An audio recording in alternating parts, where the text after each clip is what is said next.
Somebody come get her. She didn't proofread her resume. Somebody come get her. She's not gonna get her dream job. All right, guys. So before you turn in your resume, you need to double, triple check it for proofreading errors. As you guys know by now, resumes are essentially the first glance that anybody gets at you. It's how you get your foot in the door. And if you do not have a solid, polished, well put together resume, then you're not coming back for that interview process. So you need to make sure that your resume is really well done. So, cut number one, and this is how it actually works in the real world. They just look at it. They just look at it.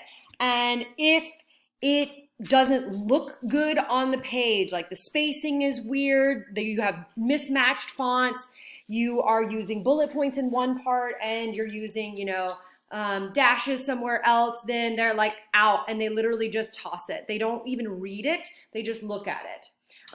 The second part is for grammar. They notice any, if you forgot to capitalize states, beginnings of sentences, if you have weird typos, if you're using the word I, or you're using full sentences instead of, bullet points starting with action verbs, bye. And then cut number three.